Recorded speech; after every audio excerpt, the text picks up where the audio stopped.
Hello everyone, welcome to Tech Learning with Rajat, and this is the lecture number 27 of our complete data science course 2026.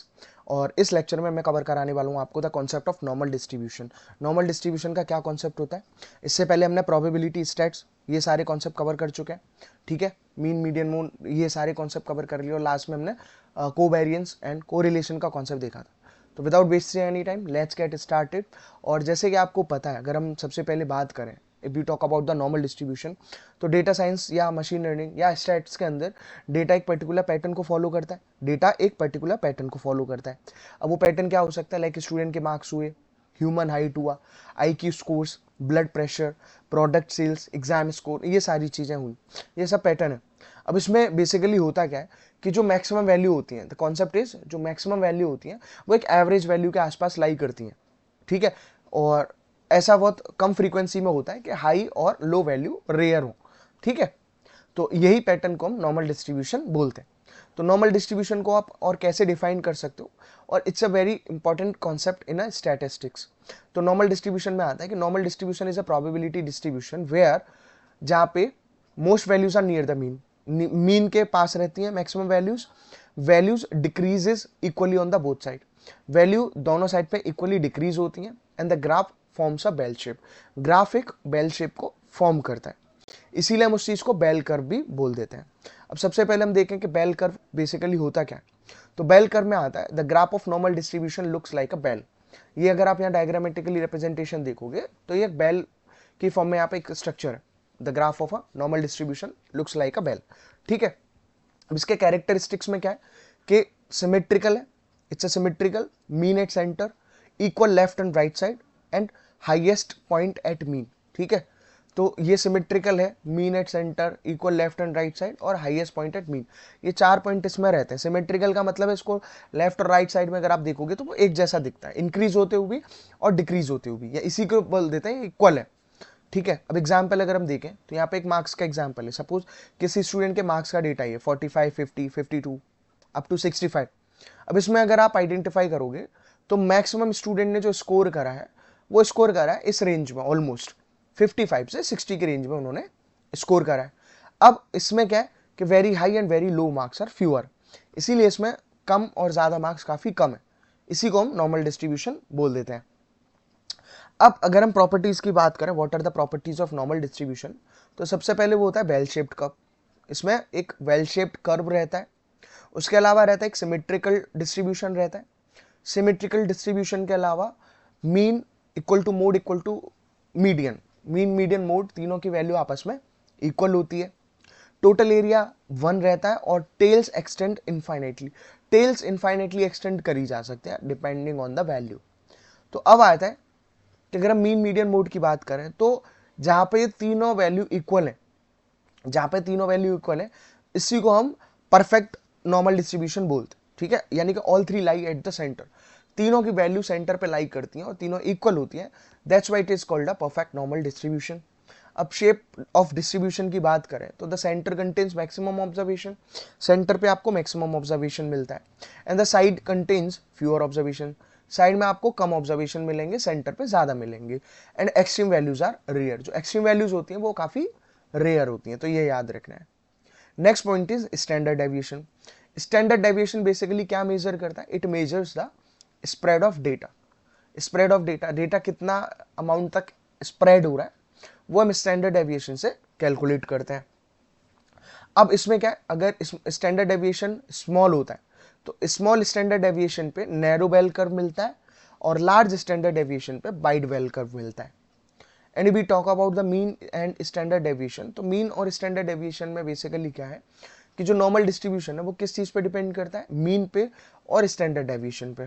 Mean को represent करते हैं mu से, और sigma से represent करते हैं हमारे स्टैंडर्ड डेविएशन को। ठीक, तो अगर यहाँ पे आप देखोगे तो एक रूल होता है द 68, 95 एंड 99.7 रूल।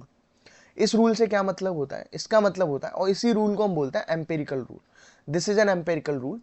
और इस रूल में आपको क्या याद रखना है कि जो 68% डेटा होता है that lies with in 1 standard deviation, 68% of data will lie with in the 1 standard deviation, 95% of data lies within 2 standard deviation, 95% of data 2 standard deviation में लाई करेगा, and 99.7 96% data lies with in 3 standard deviation. तो ये 3 point आपको याद रखने हैं। अब अगर हम एक एग्जांपल देखें यहाँ पे, तो एग्जांपल में क्या है कि सपोज मीन की वैल्यू 50 है, स्टैंडर्ड डेविएशन 10 है, तो 68% वैल्यू जो लाई करेंगी वो 40 एंड 60 के बीच में करेंगी, ठीक है। और 95% ऑफ वैल्यू जो लाई करेंगी वो 30 एंड 70 के बीच में करेंगी, और 99.7% जो वैल्यू होंगी वो 20 एंड 80 के बीच में लाई करेंगी। So this is all about the standard deviation और आपका जो एम्पेरिकल रूल होता है। अब अगर हम जेड स्कोर की बात करते हैं, तो जेड स्कोर हमें क्या बताता है कि how far a value is from the mean. Mean से कोई वैल्यू कितनी दूर है। सपोज कोई वैल्यू 50 है और एक हमने वैल्यू ली 65, तो 65 ज़्यादा दूर है, 25 का डिफरेंस है, लेकिन एक वैल्यू 43 ली तो वहाँ पे सिर्फ 3 का डिफरेंस है। तो इस तरह से वो उसका बताता है जेड स्कोर। तो जेड स्कोर को आप कैसे डिफाइन करते हो यहाँ पे, x minus mu and divided by sigma, यानी कि म्यू आपका मीन था, सिग्मा स्टैंडर्ड डेविएशन और एक्स कोई वैल्यू हो जाएगी, यानी कि भाई एक्स एक वैल्यू है, ये मीन है और एक स्टैंडर्ड डेविएशन। अब अगर आप इसका एक एग्जांपल देखोगे, तो सपोज मीन की वैल्यू 50 है, स्टैंडर्ड डेविएशन 10 है और जो स्टूडेंट मार्क्स है वो 70 है। तो कैसे करते हैं, 70 जो वैल्यू आपकी उससे हम मीन को माइनस करेंगे, यानी 70 माइनस 50 डिवाइड बाई 10, तो 20 डिवाइड बाई 10, जेड की वैल्यू 2 आ गई। तो यहाँ पे the student scored 2 standard deviation अब मीन। तो अगर स्टैंडर्ड डेविएशन यहाँ पे देखना है तो उसकी वैल्यू 2 है अब द मीन। अब आते हैं कि why normal distribution is important. Normal distribution क्यों इंपॉर्टेंट होता है, तो ये हमें हेल्प करता है किस चीज़ में, डेटा एनालिसिस में, मशीन लर्निंग में, स्टैटिस्टिक्स में, प्रिडिक्शन में और डिसीजन मेकिंग के अंदर, ठीक है, इसीलिए इंपॉर्टेंट है। रियल लाइफ एग्जांपल्स हम अभी ऊपर भी देख चुके थे, लाइक ह्यूमन का हाइट कैलकुलेट करना, आईक्यू स्कोर निकालना, blood pressure, student marks, product sales, salary distribution and reaction time etcetera, सारी चीज़ें हम उसमें करते हैं, एंड एग्जाम्स स्कोर। अब आता है human height example. Human height example में क्या है कि most people have average height, मान के चलो कुछ एवरेज हाइट होती है मैक्सिमम पीपल की, कुछ बहुत ज़्यादा लंबे होते हैं या फिर कुछ बहुत ज़्यादा शॉर्ट होते हैं। तो ये वाला जो सिनारियो होता है ये काफ़ी कम होता है, रेयर होता है। रेयरली ऐसा होता है कि कोई पर्सन एक बहुत ज़्यादा लंबा है या बहुत ज़्यादा शॉर्ट है। जनरली सबकी हाइट ऑलमोस्ट एवरेज होती है, एक हम ऐसा कंसीडर करके चलते हैं। तो इसीलिए हम बोलते हैं कि जो ह्यूमन हाइट होती है it follows the normal distribution, ये एक नॉर्मल डिस्ट्रीब्यूशन को फॉलो करती है। अब एक हम स्टूडेंट के मार्क्स का अगर हम एग्जाम्पल देखें, तो स्टूडेंट के मार्क्स के एग्जाम्पल में आता है आपका कि most student scores average marks, ठीक है, maximum student average marks score करते हैं। और कुछ होते हैं जो बहुत हाई या लो पे जाते हैं, लाइक जो टॉपर होते हैं। कुछ बच्चे होंगे जिनका मान लो 100 में से 98, 99 या 100 है, या कुछ ऐसे होंगे जो सिर्फ फेल होंगे या फिर 30, 32 ऐसे होंगे।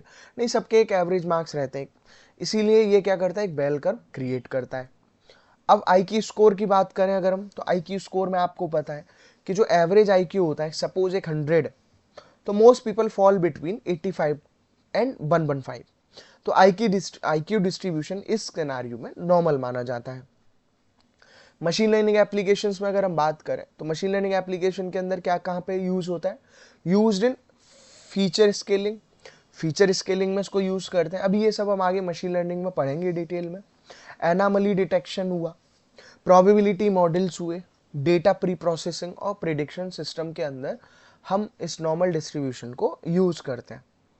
नेक्स्ट आता है आपका डेटा साइंस के एप्लीकेशन में आप इसे कहाँ यूज कर सकते हो, तो डेटा साइंस के एप्लीकेशन में इसको हम statistical analysis, risk analysis, data modelling, forecasting and prediction, इन सब में इसको यूज किया जा सकता है। फिर आता है फाइनेंशियल एप्लीकेशन में आप इसे कहाँ यूज कर सकते हो, तो फाइनेंशियल एप्लीकेशन की अगर हम बात करें तो इसको हम स्टॉक एनालिसिस में, रिस्क मैनेजमेंट में, इन्वेस्टमेंट एनालिसिस में, मार्केट प्रिडिक्शन में, इन सब में हम इसको यूज करते हैं। फिर आता है क्वालिटी कंट्रोल। क्वालिटी कंट्रोल में अगर हम बात करें तो मैन्युफैक्चरिंग कंपनीज जो होती हैं वो बेसिकली नॉर्मल डिस्ट्रीब्यूशन को कहाँ यूज करती हैं, for to detect defective product, defective product को डिटेक्ट करने के लिए, क्वालिटी मेंटेन करने के लिए एंड प्रोसेस को मॉनिटर करने के लिए, टू मॉनिटर द प्रोसेसेस। तो इसीलिए नॉर्मल डिस्ट्रीब्यूशन को हम क्वालिटी कंट्रोल में यूज करते हैं। पाइथन लाइब्रेरीज की अगर हम बात करें, कौन कौन सी पाइथन लाइब्रेरीज हम यूज करते हैं, नॉर्मल डिस्ट्रीब्यूशन के लिए तो वही है, numpy का यूज हम करेंगे न्यूमेरिकल पाइथन, मैटप्लॉटलिब का और C1 का करेंगे ग्राफिकल रिप्रेजेंटेशन के लिए, और हम scipy का यूज करते हैं। तो these are some library examples, Python library example जो हम यूज करते हैं। अब नेक्स्ट अगर हम देखें तो यहां से हम देखेंगे creating a random normal data. ठीक है, अब देखो मैं यहाँ पे आपको एक जुपिटर नोटबुक हम स्टार्ट करते हैं अपनी। ठीक है, यहाँ पे हम एक जुपिटर नोटबुक स्टार्ट करेंगे। अगर आप देखोगे तो यहाँ पे मैं क्या कर रहा हूँ, एक यहाँ पे जुपिटर नोटबुक स्टार्ट कर रहा हूँ। ठीक है, अब वो कैसे काम करेगा, देखो इसको काम करने का एक तरीका है, यहाँ पे हम देखेंगे कैसे ये काम कर रहा है। ठीक है, तो यहाँ पे मैंने एक नोटबुक अपनी ओपन करी। अब यही मैं एग्जाम्पल यहाँ पे एग्जीक्यूट करा के देखता हूँ। ठीक है, हम यहाँ पे क्या करने वाले हैं, क्रिएट रैंडम, हम सबसे पहले करेंगे क्रिएट रैंडम नॉर्मल डेटा। हम ये रैंडम नॉर्मल डेटा को यहाँ पे क्रिएट करने चाह रहे हैं। ठीक है, अब कैसे काम करेगा ये, तो सबसे पहले हम नमपाई को इंपोर्ट करते हैं। तो कैसे करते हैं, इंपोर्ट और नमपाई एज एनपी, हम इस तरह इंपोर्ट करते हैं, और जिसमें क्या रहता है, डेटा इज इक्वल टू, यहाँ रहता है एनपी डॉट रैंडम। ठीक है, NP dot random dot normal. हम इस तरह से इस मेथड का यूज करते हैं, वी शुड रिमेंबर दिस।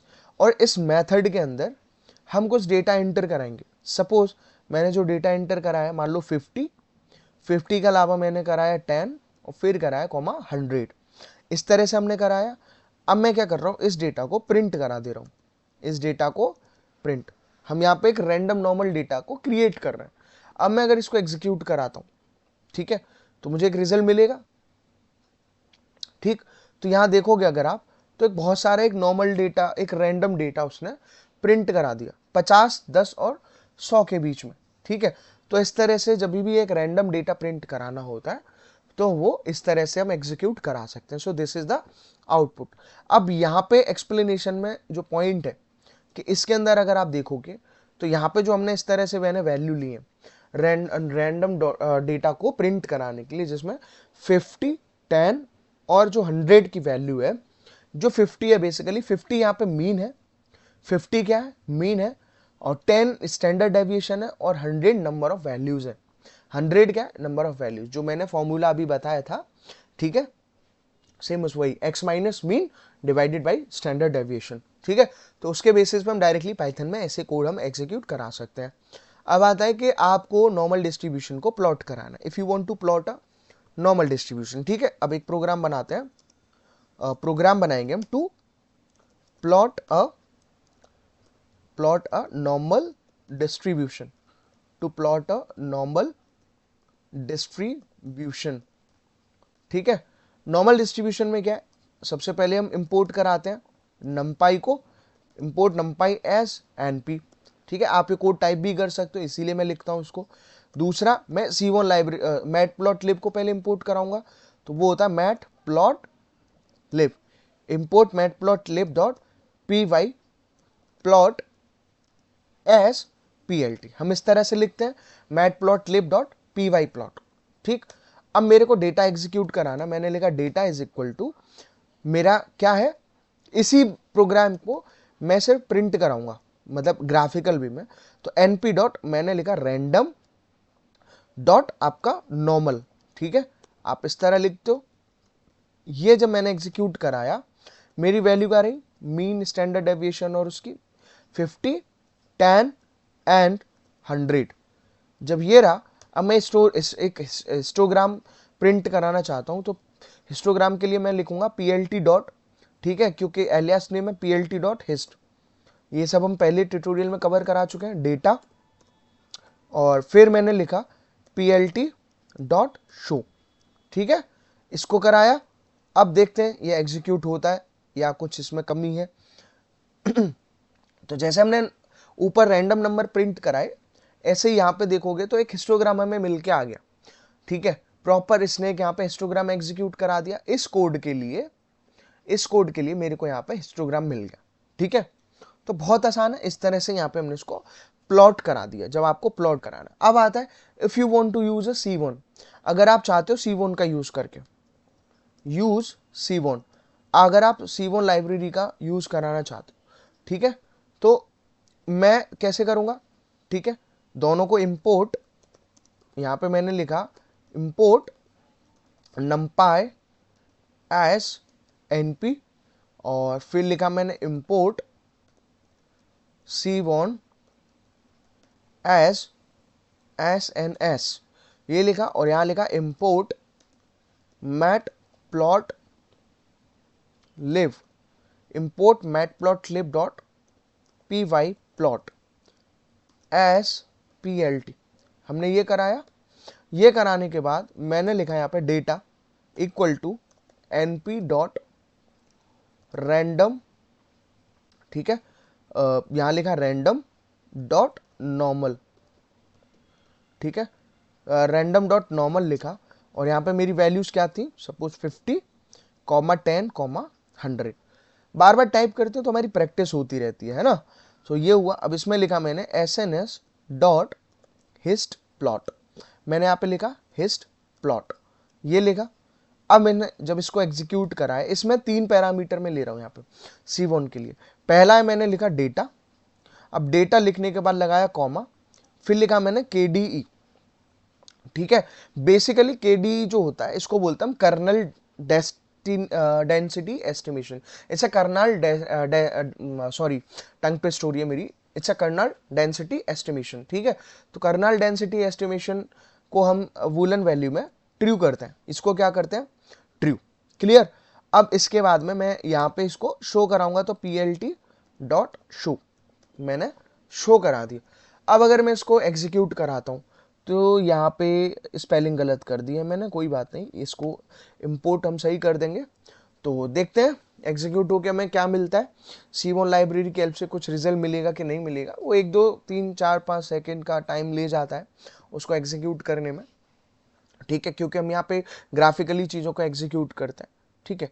चलो, जब तक अगर आप आगे देखोगे, ठीक है, जब तक अगर आप इसे आगे देखोगे तो यहाँ पे मैं आपको दिखाता हूँ। देखो इसमें अंडरस्टैंडिंग KDE, और KDE की जो वैल्यू हमने ट्रू यहाँ पे आइडेंटिफाई करी है, इसका क्या मतलब है, देखो थोड़ा टाइम लिया पर कितना बढ़िया सा ग्राफ बन गया। इन नॉर्मल डिस्ट्रीब्यूशन के लिए कितना बेहतरीन ग्राफ उसने यहाँ पे बना के हमको दिखाया है। तो रैंडम नॉर्मल को हिस्टोग्राम में आप इस तरह से एग्जीक्यूट कराते हो, ठीक है। अब ये जो हमने रिप्रेजेंट यहाँ पे कराया है, इसके लिए क्या है कि कर्नल डेंसिटी एस्टिमेशन का मतलब होता है कि it shows the smooth bell curve.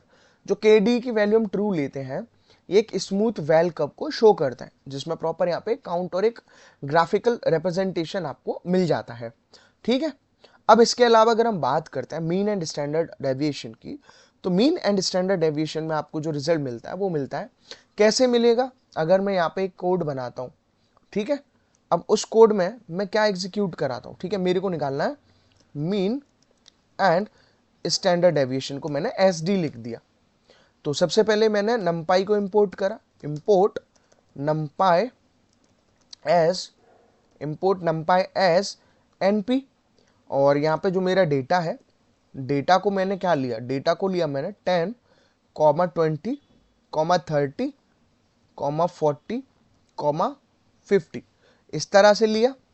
अब ये करने के बाद अगर मैं यहाँ पे सीधे प्रिंट कराता हूँ, तो सबसे पहले अगर मैं मीन कराना चाहता हूँ प्रिंट, तो मैं लिखूंगा np डॉट मीन, और यहाँ पे लिखूंगा मैं डेटा जो वैल्यू है। और अगर मेरे को स्टैंडर्ड डेविएशन प्रिंट कराना है तो उसके लिए हम कैसे लिखते हैं, np dot std, it's for standard deviation, और यहाँ आया मेरा डेटा, ये रहा मेरा डेटा। अब ये करने के बाद जब भी मैंने इसको एग्जीक्यूट कराया तो मीन और स्टैंडर्ड डेविएशन दोनों की वैल्यूज हमको यहाँ पे मिल गई।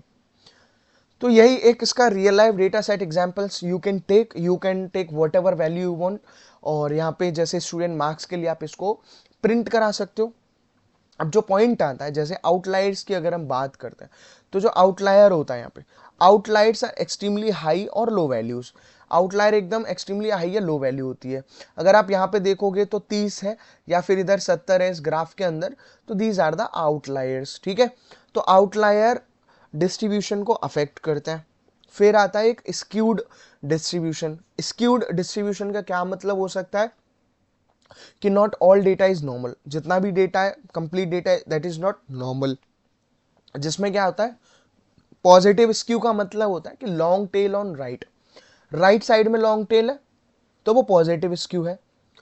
और नेगेटिव का मतलब हो गया कि लॉन्ग टेल ऑन लेफ्ट। अगर जैसे यहाँ पे देखोगे इस टेल की अगर हम बात कर रहे हैं तो नेगेटिव स्क्यू में लेफ्ट में लॉन्ग टेल होती है और पॉजिटिव स्क्यू में राइट में लॉन्ग टेल होती है। तो अब देखें तो what are the advantages of normal distribution. तो ये इजी टू अंडरस्टैंड है। It is useful in predictions, helps in analysis, widely used in artificial intelligence and it is important for machine learning। अब ये कुछ प्रैक्टिस प्रॉब्लम है जो आप practice करेंगे, मैं ऑलरेडी करा चुका हूँ। Like generate 100 random numbers using normal distribution, ये मैंने ऑलरेडी यहाँ पे कर लिया है। इसके अलावा अगर हम बात करें प्लॉट हिस्टोग्राम यूजिंग मैटप्लॉटलिब, ये 100 नंबर था, हिस्टोग्राम को हमने मैटप्लॉटलिब से प्लॉट किया, ये कोड था और ये उसके लिए हमारा हिस्टोग्राम प्रिंट हुआ। Create a bell curve using seaborn, हमने यहाँ पे इस कोड के हेल्प से क्या बनाया, अपना सीवॉन बनाया। ठीक है, ये बना लिया। अब ये करने के बाद में calculate mean and standard deviation. ठीक है, मीन एंड स्टैंडर्ड डेविएशन को कैलकुलेट किया और फाइनली हमने जेड स्कोर को भी कैलकुलेट किया उसमें। ठीक है, तो यही इसमें से अगर हम कुछ इंपॉर्टेंट इंटरव्यू क्वेश्चंस की बात करें तो क्या इंपॉर्टेंट इंटरव्यू क्वेश्चंस होते हैं, like what is normal distribution, why it is called a bell curve, what is standard deviation, what is Z score. ठीक, और इसके अलावा यहाँ पे व्हाट इज दिस 68 95 99.7 रूल, जिसको हम एम्पेरिकल रूल भी बोल देते हैं। Why is normal distribution important, normal distribution क्यों इंपॉर्टेंट होता है, स्क्यूनेस क्या होती है, ये सब का रियल लाइफ एग्जाम्पल की हेल्प से हम देख सकते हैं। अब इसमें कॉमन बिगिनर मिस्टेक्स क्या रहती है, assuming all data is normal, तो ये रॉन्ग एनालिसिस निकालता है। इग्नोरिंग स्टैंडर्ड डेविएशन, अगर आप स्टैंडर्ड डेविएशन को इग्नोर करते हो तो आपका इंटरप्रिटेशन इनकरेक्ट हो जाता है। अगर आप कंफ्यूजिंग हिस्टोग्राम बनाओगे विद कर्व विजुअलाइजेशन एरर आ जाएगा, या फिर इग्नोरिंग आउटलायर्स, उससे क्या होगा, एक रॉन्ग कंक्लूजन निकल के आता है। ठीक है, तो अब कंप्लीट एग्जाम्पल की अगर हम बात करें तो कंप्लीट एग्जाम्पल आप देख सकते हो। ठीक है, इस कंप्लीट एग्जाम्पल को अगर मैं एज इट इज कॉपी करके यहाँ पे पेस्ट कराता हूँ, ठीक है, एक बार देख लेते, सेम ही है, कुछ नहीं किया है। जो मैंने यहाँ पे 3 अलग अलग पार्ट में किया है, मैं क्या करता हूँ, यहाँ पे एक कंप्लीट एग्जाम्पल बना लेता हूँ। चलो मैं यहाँ पे एक कंप्लीट एग्जाम्पल बना लेता हूँ। सपोज एक हम कंप्लीट एग्जाम्पल देख लेते हैं। इस कंप्लीट एग्जाम्पल में मैंने कॉपी कर दिया ये कंप्लीट, जिसमें आपने नंपाई को इंपोर्ट किया, सीवोन को किया और रैंडम नॉर्मल नंबर प्रिंट कराए 50 10 से 1000 तक, और फिर मीन कैलकुलेट कराया स्टैंडर्ड। ठीक है, तो ये सब है उसमें। इससे पहले मैं आपको कुछ रियल लाइफ यूज केसेस से पहले, चलो इसको एग्जीक्यूट कराते हैं। ये कोड है जिसके अंदर हमने सब कुछ बताया, एक्स लेवल पे वैल्यूज लेंगे, वाई लेवल पे फ्रीक्वेंसी लेंगे, नॉर्मल डिस्ट्रीब्यूशन उसका टाइटल का नेम है। इसको मैं अगर एग्जीक्यूट कराता हूँ तो प्रॉपर देखो बढ़िया एग्जाम्पल यहाँ पे आपको मिल गया, वैल्यूज, फ्रीक्वेंसी, उसका टाइटल। तो इस तरह से आप एक रियल लाइफ एग्जाम्पल बना सकते हो। This is the code, you can write this. ठीक है, ये इस आउटपुट के लिए यहाँ पे कोड है। और नेक्स्ट अगर हम देखें तो क्या रियल लाइफ यूजेस है इसके, इसमें आता है आपका स्टूडेंट मार्क्स एनालिसिस।